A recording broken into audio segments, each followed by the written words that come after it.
کہہ یہ رہا ہے کہ اس میں قریب 10 سال کا عرصہ لگ گیا کہ مسٹر جناح نے اعتراف کیا کہ ہندوستان کی سیاست کے گہرے مطالعہ کے بعد وہ اس نتیجے پر پہنچ گئے ہیں کہ اقبال کا نقطۂ نظر صحیح ہے۔ اس تبدیلی فکر و نظر کے بعد مسٹر جناح واپس وطن آئے تو ہیکٹر بولیتھو نے ان کی اس وقت کی کیفیت کا نقشہ ان الفاظ میں کھینچا ہے کہ مسٹر جناح اپنے بمبئی کے مکان میں بالکل تنہا تھے، ان کے پاس کوئی ذاتی سٹاف نہیں تھا، حتیٰ کہ کوئی سیکٹری بھی نہیں جو ان کے خطوط کی نقلیں رکھ سکتا اور ان کے کاغذات کو باقاعدہ فائل کیا جاتا۔ اس بے قاعدگی کے باوجود ان کے دراز میں خطوط کا ایک ایسا بنڈل تھا جن سے وہ تسکین خاطر حاصل کیا کرتے تھے۔ یہ وہ خطوط تھے جو علامہ اقبال نے انہیں انگلستان میں 1932 میں کی گئی ملاقات کے بعد لکھے تھے۔ اقبال نے 28 مئی 1937 کے خط میں لکھا تھا کہ ہندی مسلمانوں کے مسائل کا واحد حل یہی ہے کہ جن علاقوں میں مسلمانوں کی اکثریت ہے انہیں باقی ماندہ ملک سے الگ کر کے ان میں آزاد مملکت یا مملکتیں قائم کر دی جائیں۔ کیا آپ کا خیال نہیں کہ اس کے لیے مناسب وقت آ پہنچا ہے؟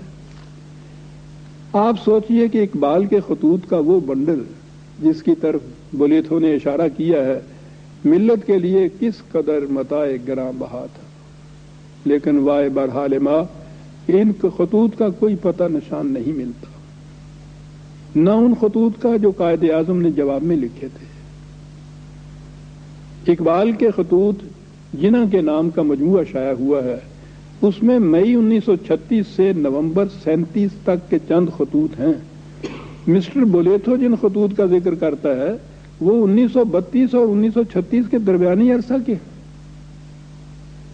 مسٹر بولیتھو نے جو کچھ لکھا ہے قرائن اس کی تائید کرتے ہیں کہ یہ اقبال کی جناح کے ساتھ ملاقاتوں اور گم گشتہ خط و کتابت کا نتیجہ تھا جو جناح کے نظریات میں ایسی انقلابی تبدیلی کا موجب بنے، اور قائد اعظم کی اس سیرت سے دنیا واقف ہو، میں بھی واقف ہوں کہ جب وہ کسی بات کو سچ سمجھ کر اسے اختیار کر لیتے تھے تو پھر ان کو یہ خیال کبھی نہیں ستاتا تھا کہ دنیا اس کے متعلق کیا کہتی ہے۔ وہ بڑے ہی بلند اصولوں کے انسان تھے۔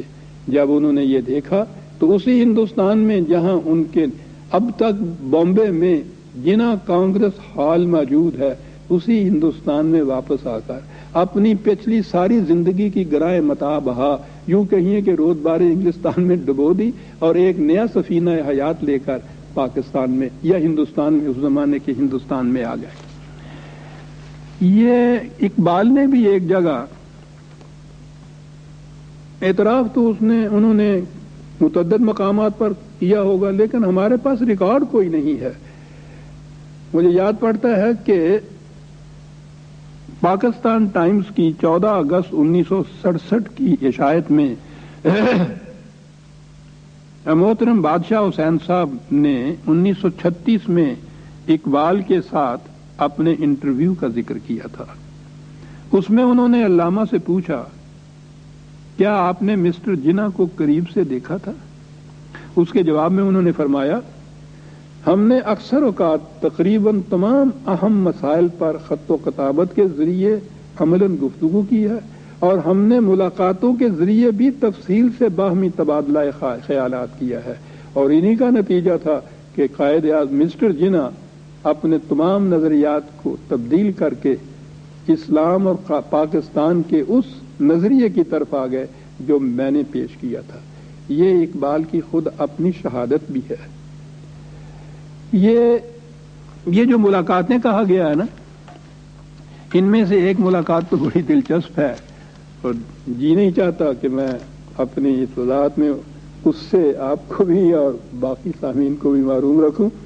یہی جو بادشاہ حسین 1936 اپریل 1936 ہی کا ذکر ہے کہ قائد اعظم علامہ اقبال کو ملنے کے لیے لاہور تشریف لائے تھے۔ اتفاق سے وہاں ہفتہ وار اخبار ٹروتھ کے مدیر فضل کریم خان درانی مرحوم بھی موجود تھے۔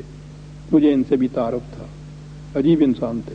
انہوں نے اس ملاقات کا منظر کچھ اس طرح پیش کیا ہے کہ مسٹر جناح اپنی روایتی جامہ زیبی اور خوش پوشاکی کا ایک دلاویز مرقع بنے تشریف لائے، اعلیٰ درجے کی ولایتی دکان کا سلا ہوا بیش قیمت سوٹ پہن رکھا تھا، اور چال جیسے کڑی کمان کا تیر، وہ تو ہم جانتے ہیں آپ کی وہ چال۔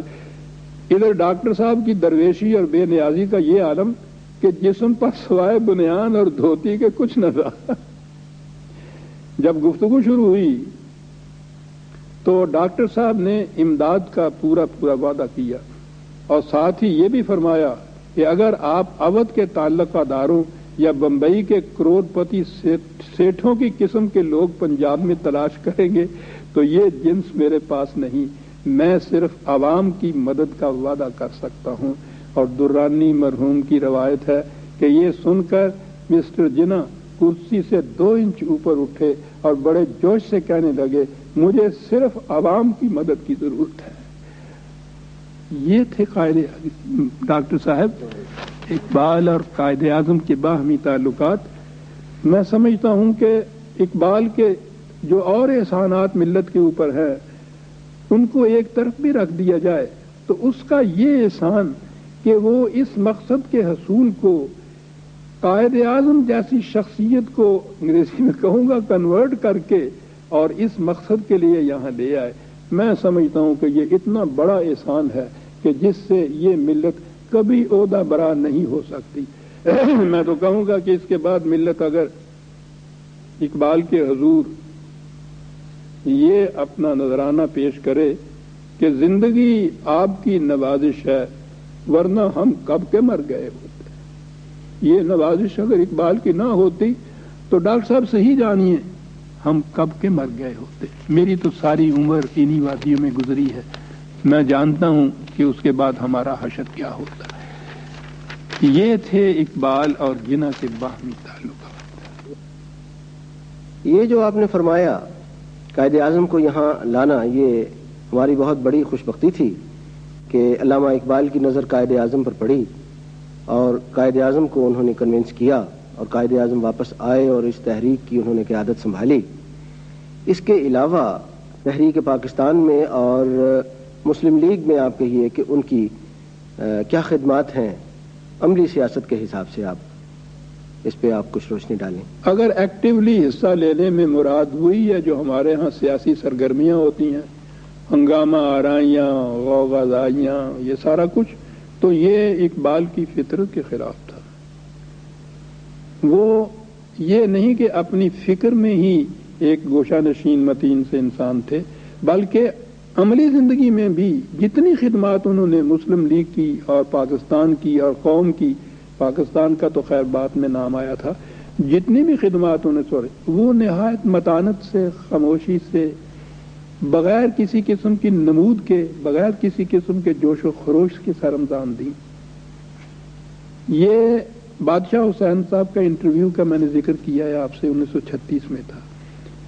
انہوں نے یہ لکھا تھا کہ میں نے علامہ اقبال سے یہ کہا کہ آپ اب سیاست میں کس جذبہ محرکہ کے تحت داخل ہوئے ہیں، یعنی یوں سمجھے انہوں نے کہ یہ سن 36 میں وہ داخل ہوئے تھے۔ علامہ نے فرمایا کہ میرے سیاست میں داخل ہونے سے آپ کا کیا مفہوم ہے؟ میں پہلے بھی میدان سیاست میں تھا، اب بھی ہوں۔ مسلمانوں کی فلاح و بہبود میری زندگی کا مشن ہے، کیا یہ سیاست سے کوئی مختلف چیز ہے؟ اگر آپ سمجھتے ہیں کہ میں عوامی رہنما نہیں رہا تو یہ بھی غلط فہمی ہے۔ میں نے اپنے کلام سے مسلمانوں کے سیاسی شعور کو بیدار کیا۔ کیا میں نے مسلمانوں میں کہتری کے غلط احساس کو ختم نہیں کیا؟ کیا میں نے یہ تلقین نہیں کی کہ مسلمان مجاہد ہوں؟ کیا میں نے انجام کار اس بر صغیر کے مسلمانوں کے لیے ایک الگ وطن کا تصور نہیں دیا؟ اور میں یہ عرض کر دوں کہ یہ قرآن کے پروگرام کے عین مطابق تھا۔ قرآن نے یہ کہا ہے کہ جب تک کسی قوم کی ذہنیت نہیں بدلتی اس قوم کے خارجی حالات میں کبھی تبدیلی نہیں پیدا ہوتی، اور یہ قوم کی ذہنیت کو بدلنے میں اسلام اقبال کا، اور یہ واحد اقبال ہے کہ جس کا اتنا بڑا گراں قدر ہاتھ ہے جس میں کوئی شریک نہیں۔ کیا کہہ گیا ہے وہ شخص کہ جہانے را دیگر گوں کرد یک مرد